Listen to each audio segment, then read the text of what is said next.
투표가 대개 마무리되어 가고 있는데 아직 본회의장에 들어오지 않는 의원들이 많이 계십니다. 헌법 개정안이라는 중차대한 안건인 만큼 조금 더 기다리도록 하겠습니다. 이번 표결은 개헌안에 대한 국민들의 의사를 묻기 위한 절차입니다. 헌법의 주인은 국민입니다. 주권자 국민이 투표로 개헌안을 직접 판단할 기회, 국민투표로 가는 관문을 표결조차 하지 않고 닫아서는 안 됩니다. 국민이 직접 개헌 찬반을 투표할 기회를 없애는 것은 국민들께서 위임한 권한을 벗어나는 것입니다. 본회의장 밖에 계신 의원 여러분들께 말씀드립니다. 개헌안에 반대할 수도 있습니다. 그 판단도 존중되어야 합니다. 그러나 개헌안에 반대하는 것과 표결 자체에 참여하지 않는 것은 전혀 다른 문제입니다. 국민들께서 정당의 주권을 위임한 것이 아닙니다. 국회의원 한 분 한 분에게 국민의 대표로 판단하고 책임 있게 표결할 권한을 주셨습니다. 반대하신다면 들어와서 반대표를 던지십시오. 찬성한다고 생각하면 들어와서 찬성하십시오. 그것이 국민의 대표로서 책임 있는 태도입니다. 의원 각자가 독립적 헌법기관으로서 그에 걸맞는 행동입니다. 거듭 말씀드립니다. 의원 여러분, 국민의 목소리에 귀를 기울여 주십시오. 양심과 소신에 따라 판단해 주십시오. 39년 만에 개헌 국민투표를 하기 위해서 하는 국회 표결입니다. 왜 안 들어옵니까? 반대 당론, 그렇게 구성원들 모두가 반대를 하면 들어와서 반대 투표하면 될 거 아닙니까? 반대 당론을 정하고 투표 불참을 통해서 찬성하는 분들의 양심과 소신을 이렇게 짓밟으면 안 됩니다. 국민들의 주권 위임은 정당이 한 것이 아니라 개개인 국회의원들에게 헌법기관에게 한 것을 분명하게 다시 한번 말씀드립니다. 다시는 12.3 비상개헌 같은 이런 꿈도 꾸지 못하도록 국회의 통제를 강화하는 개헌입니다.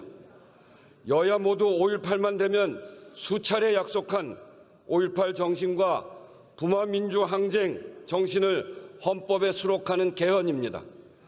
지역 균형 발전에 따라서 국가의 책임을 명시하는 개헌입니다. 반대할 이유가 전혀 없는 그런 내용들입니다. 국민들이 압도적으로 요구하고 있는 내용입니다. 분명히 말씀드립니다. 이번 개헌은 정쟁의 대상이 아닙니다.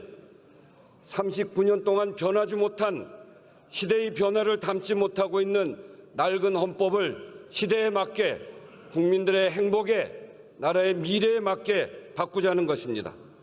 나라의 미래를 위하고 국민의 행복을 위하는 길입니다. 여당이 이래서 야당이 이래서 나열하며 개헌을 정쟁의 대상으로 삼기 시작하면 해야 할 이유보다 하지 말아야 할 이유가 더 많아질 수밖에 없습니다. 이는 사실상 영원히 개헌을 하지 말자는 이야기와 같습니다. 국민의 뜻보다 정쟁이 앞서서는 안 됩니다. 나라의 미래보다 더 중요한 당리당략은 없습니다. 국민 10명 중 7명이 찬성하고 비상계엄을 이 땅에 다시는 발붙이지 못하도록 하는 이 개헌을 정쟁의 볼모로 삼아서는 안 됩니다. 이번에 놓치면 언제 또 기회가 올지 기약할 수 없습니다. 내용도 동의하고 국민들 뜻도 알면서 표결에 참여하지 않는 것은 명분이 없는 일입니다. 국민들 보시기에 설명이 되지 않습니다. 개헌의 문을 열고 시대 변화에 맞게 헌법을 정비해 나갈 기회, 불법 개헌을 차단할 기회를 무산시키는 것으로 국민들이 기억하게 될 것입니다.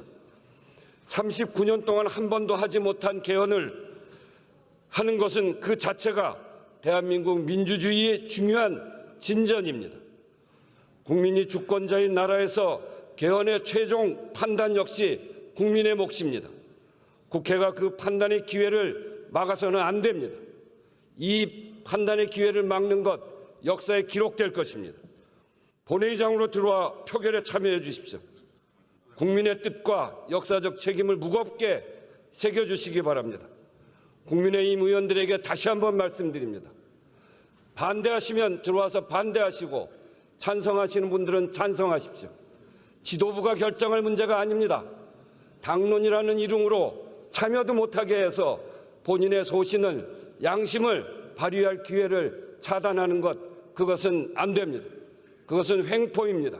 정당의 횡포입니다. 국민의힘 국회의원 여러분, 들어와서 국민들이 새로운 헌법을 선택할 기회를 주시기 바랍니다. 여러분들이 막을 권한이 없습니다. 반드시 이 투표에 참여해서 여러분들의 의사를 밝혀주실 것을 다시 한번 간곡하게 요청드립니다.